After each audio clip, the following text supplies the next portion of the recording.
Bonjour Antoine. Salut Lionel, tu vas bien? Ouais, ça va, je suis en pleine forme. Je suis vraiment content de passer ce moment avec toi. Mhm. Donc, on a déjà fait un épisode ensemble sur la peur de l'échec. Surtout, voilà, je mettrai un lien dans la description pour retrouver cet épisode. Il est vraiment incroyable, il est vraiment, vraiment top. Il y a plein de tips, plein de techniques sur l'échec, le lien à l'échec, l'athlète face à une série d'échecs. Donc, c'est vraiment top. Mais voilà, si vous découvrez Antoine aujourd'hui, ben Antoine est préparateur mental, il est coach de coach. Peut-être que tu peux nous en dire un petit peu plus sur toi. Exactement. Alors déjà, bonjour à toutes et à tous. Moi également, je me réjouis de partager encore ce moment ensemble, Lionel. C'est vraiment... J'ai pris beaucoup de plaisir déjà la fois passée, comme on a pu le constater, on en avait reparlé derrière. Donc hâte de revivre une expérience, en tout cas similaire. Pour ma part, exactement, thérapeute et préparateur mental, ça fait maintenant une dizaine d'années que j'exerce ce métier. Et puis aujourd'hui, je me suis vraiment focalisé sur l'accompagnement d'entraîneurs, d'où ton expression coach de coach, où j'accompagne vraiment beaucoup sur l'aspect thérapeutique et prépa mental des entraîneurs afin que eux-mêmes puissent derrière transmettre des outils et une approche euh, à leurs athlètes pour qu'ils puissent se sentir beaucoup plus épanouis et plus sereins dans leur réalisation de leur objectif sportif. Ouais, c'est ça. Moi, ce que j'ai beaucoup apprécié dans ton approche, et il y en a assez peu qui le font, c'est que au-delà du coach, tu as le prépa physique, tu as l'entraîneur, et toi, tu intègres aussi les parents chez les athlètes qui sont jeunes ou enfants. Et j'ai trouvé la démarche vraiment intéressante. Et, c'est ce qui m'a beaucoup plu. Tu as vraiment une vision euh, vraiment complète en fait de l'athlète, de son entourage, de ses Ouais, parents, de vraiment de son entourage et pas que sur le physique et la prépa mentale. Donc voilà, c'est vraiment t'as vraiment un profil très complet et c'est ce qui m'a beaucoup plu. Et donc on s'est embarqué ensemble dans exactement. une série d'épisodes, le premier sur l'échec et aujourd'hui on va parler de la confiance en soi. Est-ce que tu peux un peu le définir, ce que c'est le manque de confiance en soi et comment est-ce que ça se traduit chez l'athlète?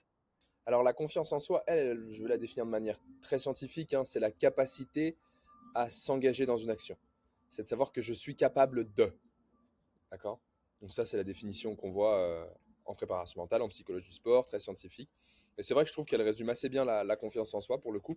Donc c'est vraiment, je sens encore moi, j'ai la capacité de m'engager pour faire cet acte dans n'importe quel sport au final. Donc bah, pour répondre à ta question, le manque de confiance en soi, du coup, c'est vraiment bah, quand on doute, on est dans la crainte, la peur, et qu'à un moment donné, on va ne pas pouvoir s'engager. Donc physiquement, le corps ne peut pas répondre Mhm. à la spécificité de l'action qui est en jeu. Ouais, ouais, donc c'est à la fois mental finalement et aussi physique. Complètement. Complètement. Ah bah, c'est surtout physique, ça se voit, je trouve, parce que si par exemple on va parler de sport co, aujourd'hui tu vas voir un match de basket, toi-même peut-être que tu peux être capable de observer par le body language bah, quel joueur se sent confiant. Je sais pas, un joueur qui récupère un ballon, qui se retrouve tout seul à 3 points avec un peu d'espace, il prend l'information au panier et finalement il le prend pas, il shoot Mm. pas. Et là tu vas te dire toi-même en tant que spectateur, tu vas dire ouais, ah là je sens, ah c'est dommage, Ouais, pourquoi il l'a dommage. pas fait, tu vois? Quand le joueur arrive près du but, alors que le but ce soit un panier ou un but comme au foot, s'il fait la passe à un autre, ouais, s'il perd tous ses moyens, s'il s'arrête, il contrôle pour observer un peu le jeu, ça peut être interprété en tout cas comme un manque de confiance en C'est ça. soi. Tu as d'autres exemples toi, d'athlètes Non. dans plein de sports, parce que finalement toi tu interviens dans beaucoup de sports différents. Comment est-ce que ça se traduit chez les athlètes comme ça, peut-être en sport individuel ou même en sport collectif? Alors, j'ai pas mal bossé avec, je bosse encore avec des joueurs de foot professionnels, par exemple. À un moment donné, pour certains joueurs, ça va être pour des joueurs offensifs, ça va se traduire par bah, difficulté à oser, à prendre une risque, à sortir un petit peu peut-être aussi du cadre tactique que va donner l'entraîneur. D'accord? Donc ça va être bah, le dribble, la Mhm. frappe, euh, la passe que je n'ose pas faire. On va avoir un petit peu ce genre de comportement sur le manque de confiance en soi. Ça va être parfois aussi avoir des difficultés à exercer le travail défensif sans ballon, peu importe le sport, hein, qu'on soit au rugby, au basket, au foot, au hand. Difficulté à faire les efforts défensifs. Ça va aussi se traduire parfois dans la difficulté en fin de match à garder encore cette confiance et cette lucidité. Parce que parfois, certains vont Mhm. avoir la croyance OK, quand je suis vraiment fatigué, je ne suis plus capable de. Donc, ça peut aussi se traduire sur ces choses-là.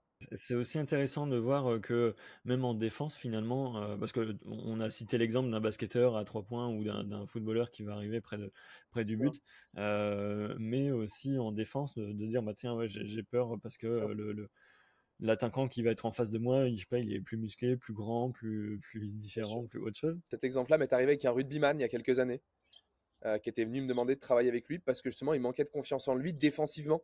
Et en fait, il y a certains impacts qui lui faisaient peur. On pourrait pas croire, on pourrait Ouais. pourtant penser que Oui, d'accord. naturellement, le rugbyman, il est confiant à l'impact parce que dans son sport, il l'exige, son sport l'exige aux entraînements et en compète. Mais non, il y a réellement des rugbyman qui ont peur parfois de l'impact. Et donc, on avait travaillé là-dessus. Ouais. Est-ce que des fois, est-ce que tu es obligé de lire un petit peu entre les lignes dans ce que te disent les athlètes pour détecter que c'est peut-être un manque de confiance en soi, ou est-ce que eux euh, arrivent déjà à poser les mots sur leurs problèmes? Alors, je te dirais que c'est comme la peur de l'échec. Le manque de confiance en soi est la Ouais. conséquence de. Donc, on va Mhm. venir pareil travailler la source. Donc, oui, lire entre les mots, ça va justement être écouter les mots. Très souvent, l'athlète, les personnes, hein, de manière générale, on emploie des mots qui parlent, qui sont forts. D'accord.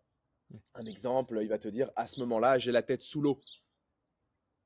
D'accord. Ouais, d'accord. Ouais. L'expression, elle est forte. Donc, c'est ce genre d'expression. Donc, vraiment être à la fois à l'écoute des mots, à la fois dans l'observation du body language, qui, à un moment donné, toi, en tout cas, tu peux interpréter comme un manque de confiance. Après, pour le manque de confiance, j'ai quand même le sentiment que c'est un peu le mal du siècle, c'est-à-dire que c'est un mot fourre-tout et que Mhm. et qu'en fait très vite, moi, dès qu'un athlète vient me voir, il va me dire de toute façon, j'ai pas confiance en moi. Très vite. Franchement, 9 sur 10, c'est Ouais. ça. Est-ce que tu as déjà rencontré, t'as rencontré déjà des athlètes où tu te dis d'un premier abord, lui, vu son palmarès, c'est impossible qu'il ait pas confiance en lui, tu vois, du coup, dans les athlètes que tu as pu suivre, dans les athlètes qui ont des gros palmarès, où tu te dis, bah lui, c'est impossible que ça soit ça, et tu vois, avec ce palmarès-là, c'est sûr que tu as confiance, ou que voilà, tu arrives, t'es à fond parce que tu es très confiant, quoi. Complètement. Je crois que la confiance en soi, c'est quelque chose qui est très spécifique, comme on l'a dit en amont dans la définition scientifique. C'est vraiment je crois en ma capacité à m'engager dans une action. Donc oui, Mhm. tu peux être très confiant pour quelque chose, et puis dans le scénario d'après, tu peux justement manquer de confiance. Parce que c'est une situation peut-être que tu n'as jamais vécue, que c'est quelque chose que tu découvres, quelque chose où tu sens que tu as moins de maîtrise, moins de contrôle. Et donc bah, après, c'est ton rapport au lâcher-prise, à l'acceptation, et comment tu gères en fait après que toi-même, émotionnellement, tout ça. Donc complètement, complètement, c'est Ouais. pas surprenant. Mhm. Et, euh, et je crois même qu'à un moment donné, ça fait du bien aussi de douter, de se remettre en question. Ouais. Ça permet aussi d'aller retravailler, de revérifier des choses, de réajuster. Donc oui, il y a des athlètes de très haut niveau. Ça peut être surprenant parfois, mais, mais eux-mêmes peuvent manquer de confiance en eux. Et avant de passer sur le très opérationnel, le outil, tu vois, comment est-ce que je m'en sors? Voilà, maintenant j'ai posé les mots en disant bah, je manque de confiance avec les outils, etc. On a beaucoup parlé du manque de confiance, mais est-ce que des fois, tu as décelé chez certains athlètes un excès de confiance qui pourrait devenir négatif? Complètement. Ça m'est déjà arrivé une ou deux fois ouais, d'être avec des athlètes qui avaient un excès de confiance. Alors je dirais que pour moi, c'était lié à vraiment lié à un problème d'estime de soi. C'est-à-dire qu'un un manque d'estime de soi qui est très profond va créer parfois un système d'autodéfense, tu sais. La personne va mettre Mhm. en mode défense et donc là, elle va à un moment donné exprimer un trop plein de confiance et donc forcément derrière, oui, elle va te dire qu'elle est capable de s'engager, mais quand tu la vois dans l'action, tu sens bien qu'au final, cette personne est complètement dépassée en fait. Je dirais qu'il y a une Ouais, difficulté d'accord, ouais. Ouais. ou à s'observer, à se voir comme on est et peut-être un rejet de soi un peu, un déni. Je me souviens d'une histoire où tu vois, tu avais un boxeur où il gagne le week-end, il gagne sa compétition, et puis un an après, il retombe sur le même adversaire.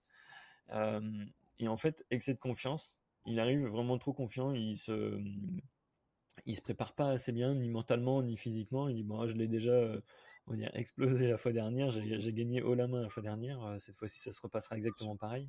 Sauf que lui, ben, en un an, il avait beaucoup progressé grâce à cette défaite, en fait, la première défaite. Et du coup, il est arrivé, il était remonté à bloc. Et donc, le jeu, en fait, c'est inversé. Les forces s'étaient inversées sur un an, et celui qui était victorieux une année bah, était perdant l'année suivante, juste parce que bah, il est arrivé trop confiant sur ce combat-là.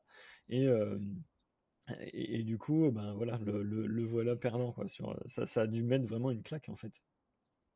Mais en fait, pour moi, tu soulignes quelque chose d'hyper important dans la confiance. On en revient toujours à cette définition scientifique au début. C'est que pour moi, c'est la capacité à m'engager dans quelque chose de précis. C'est pas la capacité à gagner. Et souvent, les gens viennent confondre ça.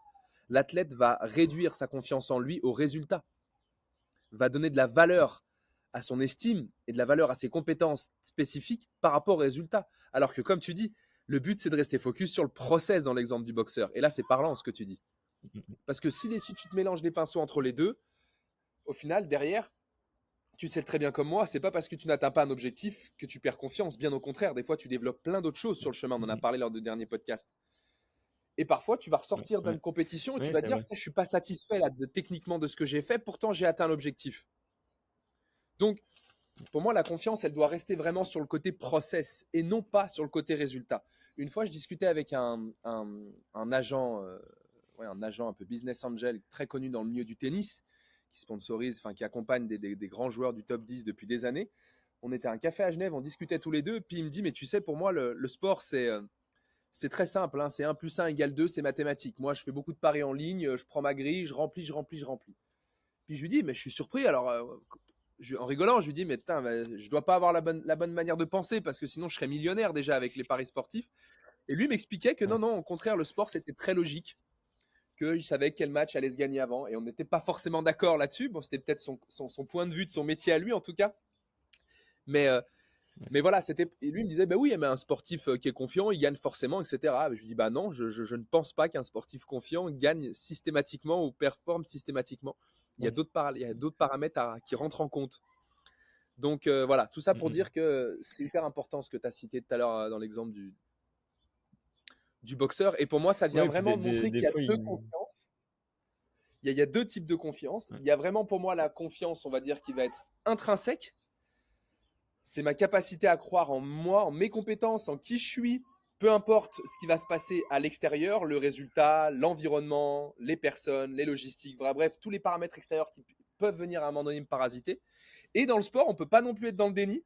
Moi, pendant longtemps, j'ai été avec les athlètes dans ce discours de focus sur ta confiance intrinsèque, travail, travail, travail, le résultat fera rien, etc. Et au fur et à mesure, moi, en tant que sportif, je me suis rendu compte que j'ai adouci ce discours, puisque je me rends compte que, bien sûr, à un moment donné, bah, j'en discutais l'autre jour dans mon live Instagram avec un entraîneur de très haut niveau sur le tennis féminin, et qui me disait que lui, sa méthode, c'était la victoire appelle la victoire. Donc, dès qu'il récupérait une top Ouais. joueuse, Ok.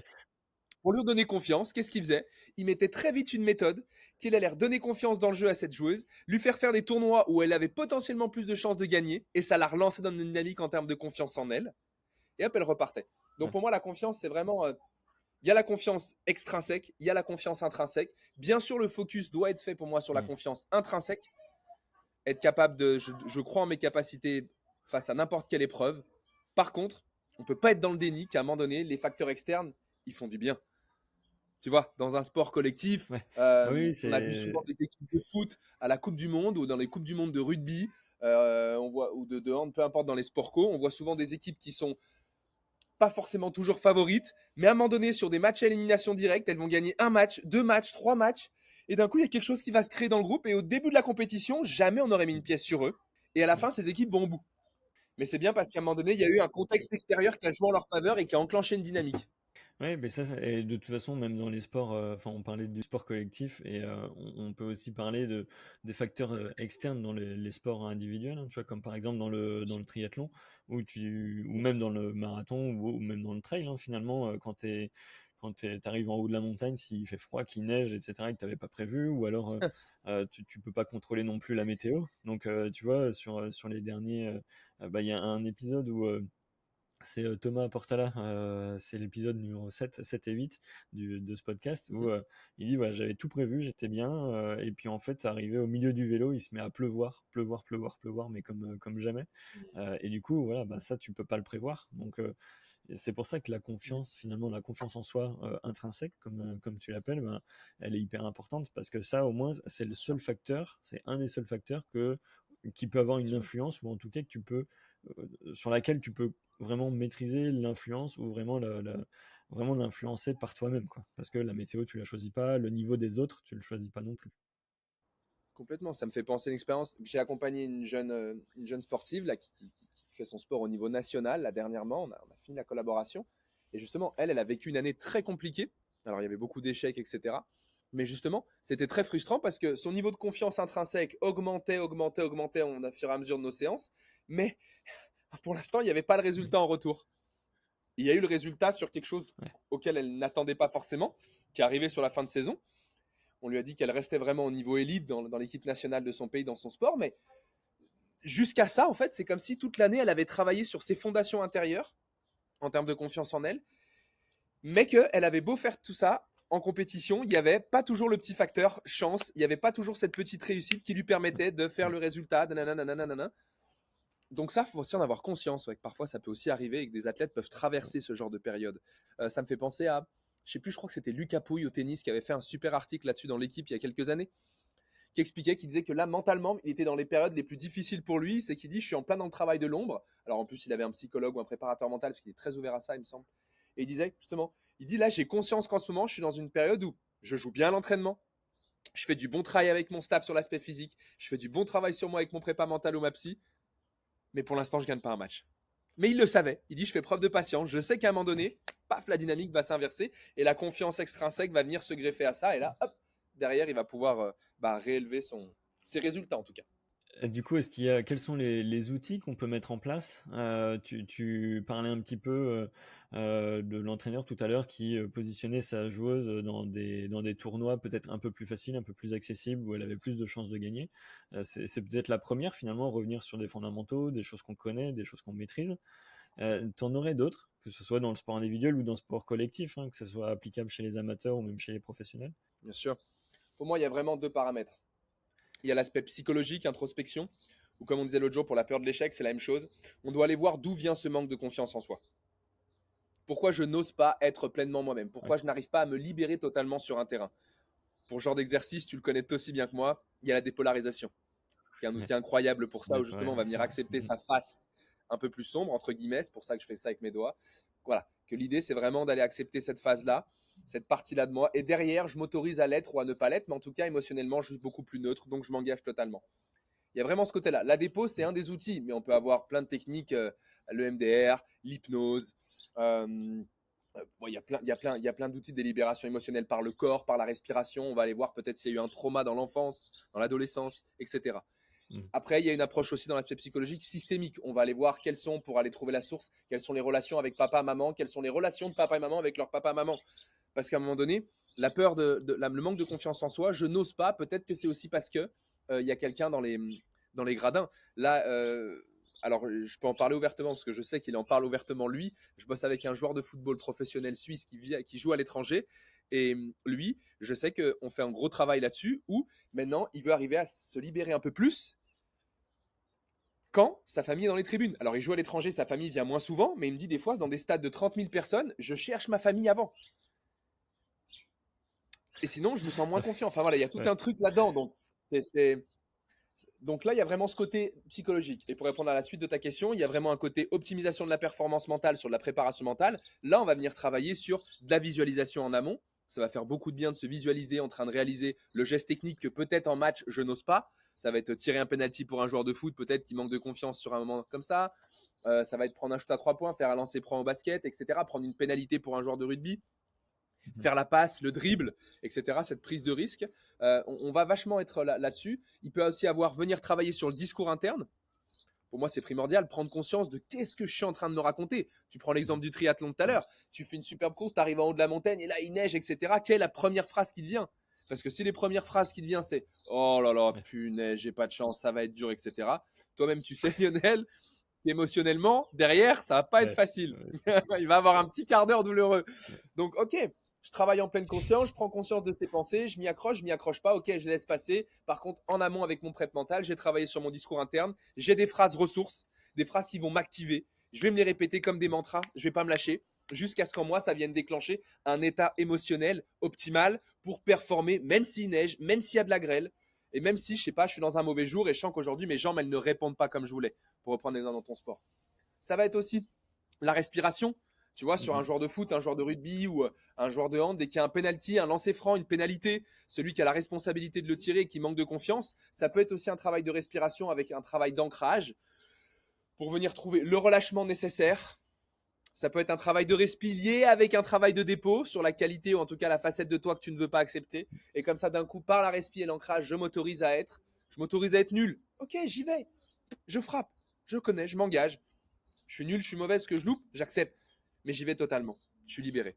Les outils de visualisation sont simples à mettre en place. Les outils de respiration, notamment, sont aussi assez simples. Il faut juste trouver le temps et puis réussir, tu vois, parce que euh, autant, tu vois, par exemple, sur des exercices de respiration, bon, même si tu le pratiques, par exemple, le soir ou le matin, ou même avant d'enregistrer un podcast, par exemple, tu te dis, là, je suis seul, je suis au calme. Mais tu vois, quand tu étais sur une ligne de départ, et que tu as plein d'activités autour, faut réussir à se mettre dans sa bulle et puis et réussir, bah, tu vois, sur la montre, y a moyen de faire des exercices de respiration avec la montre qui te met un petit chrono, mais Bien faut sûr. vraiment être focus dans ce truc-là, pas commencer à vouloir chercher la famille, les amis, les copains, les machins, etc. Pas être perturbé par des gens qui viennent, qui donnent un petit coup d'épaule ou autre. Et c'est vraiment un exercice particulier qui nécessite d'être travaillé à l'entraînement, comme finalement comme du fractionné, comme des sorties longues, etc., quoi. C'est vraiment une préparation comme ça. Euh, à, à ton avis, de ton point de vue et par rapport à ton expérience, il faut le travailler combien de temps avant une échéance? Alors déjà, ça dépend vraiment de la personne, ça dépend d'où vient la cause pour moi. Maintenant, grâce à la prépa Ouais, mentale, il y a déjà des choses qui peuvent se faire très très vite dès les premières séances. L'aspect prépa mental, tu vois, mettre en place une visualisation, ouais, comme tu l'as dit, contextualisée, ou dans la visualisation, tu lui fais prendre ouais, conscience qu'il est déjà au départ, sur la ligne, etc. Déjà là, je pense que si un athlète s'entraîne régulièrement à le travailler, tout en travaillant en parallèle sur l'aspect psychologique, chercher la cause à tout ça, je pense déjà que ça peut lui apporter plus de sérénité, plus de calme, de manière assez vite. Tu vois, la mm, respiration, mm, j'imagine que tu connais, mais si tu fais un peu de cohérence cardiaque, ouais, tu vas très vite venir trouver un état ouais, où c'est ton ça là. système nerveux va déjà être beaucoup plus détendu. Ça va laisser la place aussi et de l'espace mentalement, donc tu vas pouvoir y introduire et y glisser un discours interne plus positif, plus serein. Donc la prépa mentale, pour ça, elle est chouette parce qu'elle t'amène direct des outils qui vont quand même venir apaiser, calmer, rassurer. Oui, c'est ça, la cohérence cardiaque, comme tu le dis, hein, c'est on inspire quelques secondes, donc souvent c'est 5 secondes, entre 3 et 5 secondes, on respire, enfin on inspire 5 secondes, on souffle 5 secondes, et on fait ça pendant 3-4 minutes. C'est un outil et un exercice assez facile à mettre en place et Exactement. qui fait beaucoup de bien parce que ça apaise.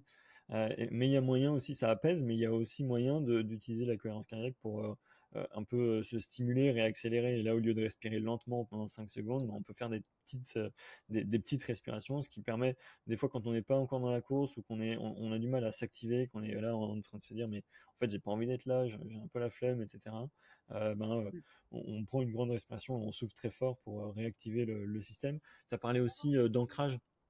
Les ancrages, on s'imagine dans une situation, dans l'émotion dans laquelle on a pu déjà vivre. Bien sûr. Ça peut être au départ d'une course, à l'arrivée d'une course, ça peut être un moment de flow, c'est-à-dire où tout se passe bien, etc. Et puis on fait un ancrage. Alors il y en a, c'est se taper les cuisses, d'autres se taper les fesses, le torse, les mains, peu importe. Et du coup, cet ancrage-là, ben, quand on refait le geste, eh bien, ça nous replonge directement dans cette émotion-là, dans cet état-là. Euh, et, euh, et donc, c'est deux outils, en tout cas, entre la respiration, l'ancrage et tous les autres que tu as donnés, qui peuvent aider à reprendre confiance en soi. La musique aussi, des fois, aide beaucoup. Ouais, c'est vrai que la musique, ça peut stimuler. Ça dépend à quoi tu associes cette musique. En fait. D'ailleurs, c'est pas pour rien si sur les compétitions internationales, même sur tout ce qui est marathon, etc., la musique est interdite, en fait. Elle est Ouais. considérée comme un produit dopant, donc c'est pas un hasard. Ça veut dire que ça a un réel impact sur le cerveau et sur le corps. Mm, mm. Ouais, ouais, c'est clair. Ben, je crois que c'est, c'est, c'est Djokovic ou Federer qui disait sur l'instant avant de rentrer dans le court, quand ils jouaient face à Nadal, Nadal, on sait qu'il a euh, comment dire, une routine d'avant-match qui est un peu particulière. Il prend déjà l'ascendant dans le couloir avant de rentrer sur le court. Il prend déjà l'ascendant psychologique sur son adversaire en s'activant comme ça, en sautant Bien partout, sûr. en courant à droite à gauche et en écoutant la musique très très fort dans ses écouteurs. Ouais, je me permets de te rebondir là-dessus parce que j'ai eu la chance à la fac d'avoir le préparateur mental allemand qui a bossé avec Rafael Nadal au début de sa carrière. Donc déjà, c'est intéressant de voir que lui a eu un préparateur mental parce qu'on peut penser que Nadal, depuis 12 ans, il est programmé mentalement. Oui, certes, mais à un moment donné, il a eu toute l'humilité, la remise en question d'un champion pour aller encore chercher les petits détails. Et ils nous expliquaient ensemble la Mhm. routine qu'ils avaient mis en place, cette fameuse routine dont tu parles. Et c'était intéressant pour trouver Ouais. confiance en lui, justement. Il expliquait que Rafael Nadal, quand il arrive sur le lieu du match, jusqu'à 45 minutes avant le début de son match, il est très sociable. C'est quelqu'un qui est très ouvert, il va dans les couloirs, il va dans les tribunes, tu le croises, il prend des photos, des autographes, il discute avec toi, il est hyper open. 45 minutes avant son match, il prend une douche froide, une douche gelée pendant plusieurs minutes. Ouais. Du moment qu'il ressort de cette douche, c'est terminé. Il met sa musique, il ne parle plus à personne, sauf si besoin son coach, mais c'est vraiment l'exception. Et là, comme tu dis, il rentre Ouais. dans sa routine d'activation qui va lui donner confiance avec la musique, un échauffement spécifique, le fait déjà d'avoir un petit jeu de scène, un jeu de rôle en face à face avec son Mhm. adversaire, etc. Tout ça, ça a été préparé en amont pour monter son niveau de confiance en lui dans ses capacités, parce qu'en fait, Nadal, il nous expliquait que Nadal, lui, il allait vraiment travailler sur l'identité du guerrier. Donc lui, en fait, toute cette routine, Ah, elle le ok. prépare pour que la première frappe à l'échauffement sur le court, quelques secondes avant le début du match, il soit déjà dans cette attitude du guerrier dans laquelle il est 100% confiant. Mhm. Donc encore une fois, ça rejoint ce qu'on dit tout à l'heure, il va vraiment chercher le process intérieur. Il sait que quand il est dans ce process-là, ça va plutôt bien se passer. Et, euh, et du coup, après le match, donc il y a deux possibilités. Ça rejoint un peu ce qu'on se disait dans le précédent épisode. C'est soit il y a échec, soit il y a victoire. Alors la victoire, c'est pas forcément arriver premier, mais c'est faire un temps souhaité, ou ça veut dire gagner le match, ou en tout cas pas le perdre en se faisant écraser. Euh, Tu vois, moi, quand je te parlais tout à l'heure d'excès de confiance en soi, ben moi, pour ma préparation à l'Ombrement l'année dernière, je fais le triathlon L de Deauville, et ça se passe beaucoup mieux que ce que je pensais. J'arrive à la fin, je suis content, j'ai fait un bon temps, j'ai fait un bon chrono, et Mhm. surtout, j'arrive. J'étais pas cramé, quoi, j'étais encore bien. Et du coup, Mhm. là, avec cette confiance en moi, pendant 2 semaines après, je relâche l'entraînement en disant, bah ouais, en fait, c'est bon, ma routine d'entraînement, elle est bonne, enfin, ça se passera hyper bien Bien sûr. pour Embrun, quoi. Et, euh, et du coup, c'est vrai que il peut y avoir ce truc-là aussi où ta compétition ou alors ton entraînement s'est bien passé, tu as un excès de confiance et après tu redescends. Et comment maintenir ce niveau de confiance quand finalement tu dis bah là, ok, j'ai vraiment confiance en Quand ça moi, gagne, maintenant je dois maintenir ce niveau-là jusqu'à la fin, quoi. bien sûr. Non, non, alors l'idée, en fait, c'est de simplement rester focus sur les objectifs pour moi et justement aller chercher encore des Mhm. objectifs encore plus élevés pour maintenir, comme tu l'as très bien dit en amont sur les échanges précédents, le niveau d'activation. Donc pour moi, c'est vraiment ça en fait. C'est l'objectif, trouver du sens. Et comme tu l'as dit, tu vois, toi tu me dis, bah, je fais cette compétition de préparation avant, je vois que j'arrive bien en avance sur mes temps, je suis bien, et d'un coup, en fait, inconsciemment, je me relâche. Et là, ça me fait penser à un entrepreneur américain, je sais pas si tu connais Robin Sharma, qui a écrit beaucoup de livres. Enfin, il a Non. écrit The Five I Club, notamment sur les gens qui se lèvent à 5 heures du mat. Bref, et lui a toujours dit que de toute manière, depuis le début de sa carrière d'entrepreneur, c'était son pire ennemi, la réussite, en termes d'objectifs. Dès qu'il voit qu'il progresse beaucoup plus que d'habitude, beaucoup plus vite, dès qu'il voit qu'il atteint des objectifs de résultats beaucoup plus vite que d'habitude, et c'est à ce moment-là qu'il justement, il est encore plus conscient, beaucoup plus éveillé, beaucoup plus, euh, beaucoup plus attentif, alerte à ce qui va se passer en lui. Parce il Ouais. voit déjà que c'est humain, que dans le discours interne, les pensées, elles se relâchent, on va faire preuve de suffisance, on va se relâcher, etc. On réutilise finalement les mêmes outils que ce qu'on a vu avant l'événement, enfin avant la course, avant le match, pour maintenir ce niveau de confiance-là. Donc hypnose, dépolarisation, respiration, ancrage, Mmh. Complètement, sur des outils, on va être sur les mêmes.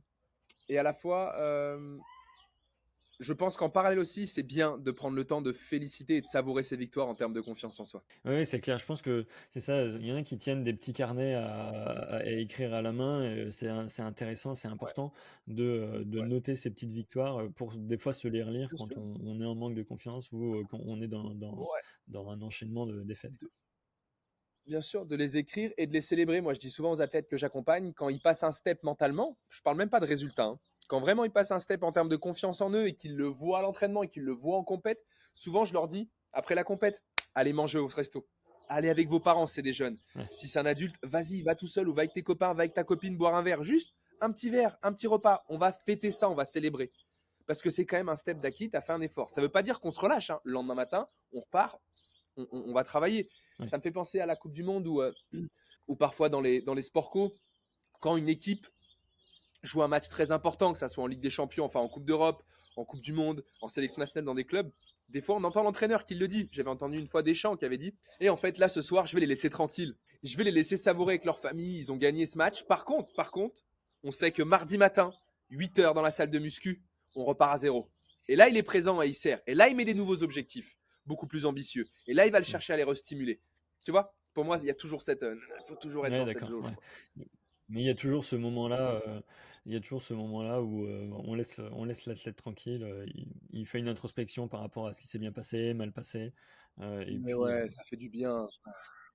On est toujours dans le toujours plus dans le sport. À un moment donné, il faut aussi apprendre à se satisfaire et à savourer ce qui a été acquis déjà avant d'aller déjà encore plus haut.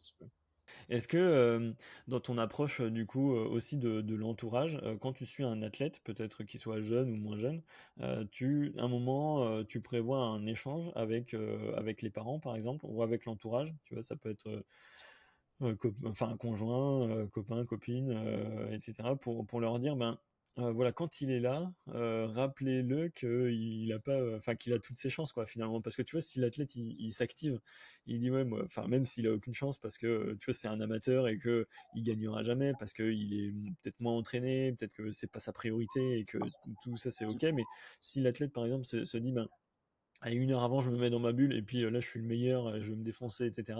Peut-être que l'entourage, voilà, il faut peut-être le sensibiliser à dire, ben, en fait, il faut pas aller sur des discours du style, ouais, mais regarde, tu t'es pas entraîné ou t'as loupé cet entraînement ou des choses comme ça. Est-ce que tu as une sensibilisation, toi, de l'entourage? Complètement, c'est ce qu'on disait en introduction, c'est que moi, pour moi, il y a le triangle le plus important, c'est entourage proche de l'athlète, entraîneur, athlète. C'est ce triangle de la performance dans l'approche systémique, justement des relations dans l'entourage de l'athlète, donc dans la relation de l'athlète. Justement, voilà, là c'est Vas-y, l'idée, vas-y. c'est comment avoir une approche systémique sur l'athlète. Et justement, pour ça, moi j'intègre énormément les parents très vite, si c'est un, athlète, si c'est un jeune. Si c'est un adulte qui a une compagne, j'intègre aussi la compagne très vite dans le coaching. Alors ça peut être soit des moments où on va demander de faire des séances ensemble, où la compagne, où les parents sont là, Ouais. soit à un moment donné, je vais faire des séances, même peut-être juste avec l'entourage. Donc juste avec les parents pour un coaching, juste avec sa Ok. compagne, si je sens qu'au final, c'est une personne vers laquelle mon athlète se confie beaucoup, partage beaucoup. Parce qu'elle aussi, elle est en contact H24 avec lui, elle Mhm. va avoir besoin de savoir quoi lui dire, comment l'accompagner, comment le soutenir, est-ce qu'il a besoin de conseils, est-ce qu'il a juste besoin d'écoute, qu'est-ce que je peux lui dire, comme tu as dit dans l'exemple, avant la compète, etc. Pour moi, c'est primordial. Enfin, on peut Ouais, c'est pas, on clair. peut pas faire, on peut pas juste bosser avec l'athlète, quoi. C'est pas possible. Ouais. Ouais, c'est primordial parce que des fois, rien que le retour d'un entraînement, la manière de poser la question, ou tu vois, le retour de match, plutôt demander comment ça s'est passé plutôt que est-ce que tu as gagné, ça met moins de pression, quoi. Ouais. Ah bah ça, tu l'as dit. Alors ça, bref, ça, j'en propose. C'est là, généralement, le retour d'après compétition dans les ateliers ou les accompagnements que je propose avec les parents, c'est le moment phare de l'atelier, du Ouais. workshop, parce que les retours de voiture, malheureusement, de compétition Ah ouais.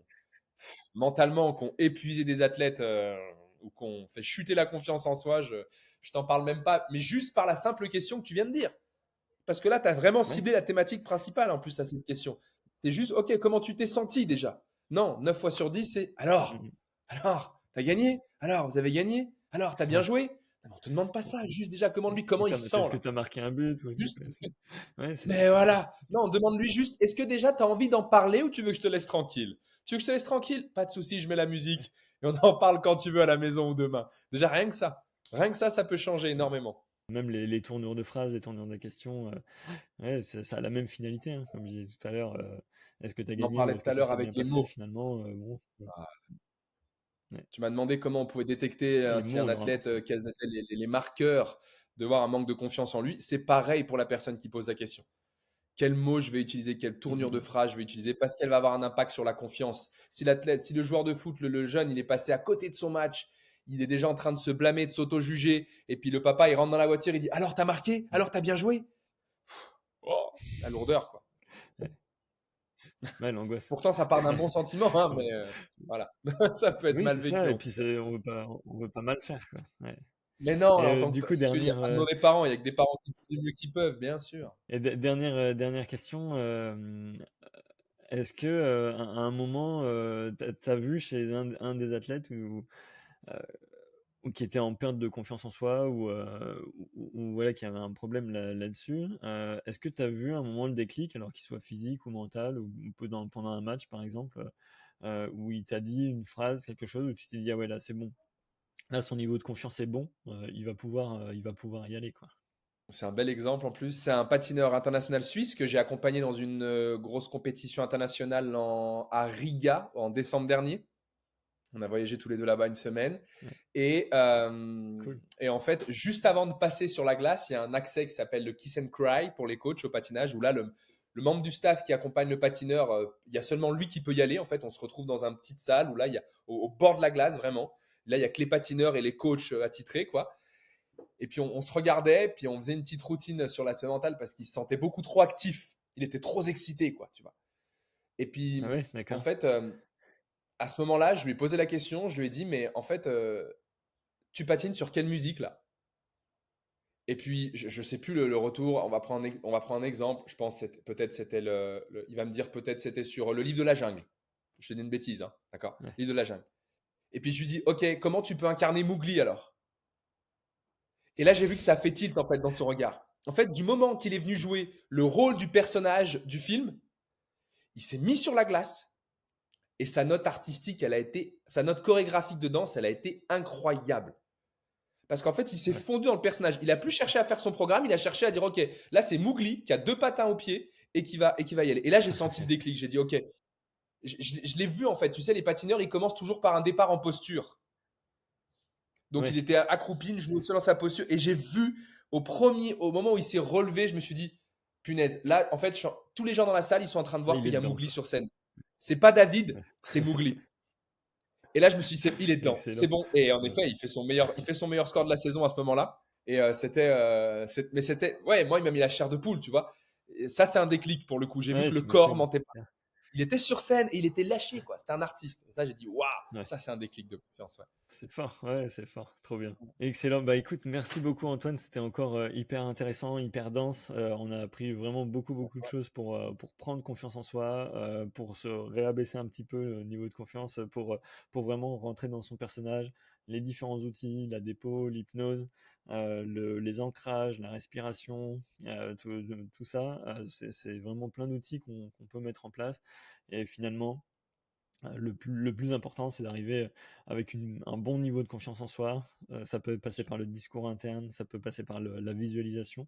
Euh, et donc, il y a beaucoup, beaucoup d'outils. Et évidemment, si on veut être accompagné pour mettre en place, ben, il ne faut pas hésiter à faire appel à un coach et puis, ou à en parler autour de soi.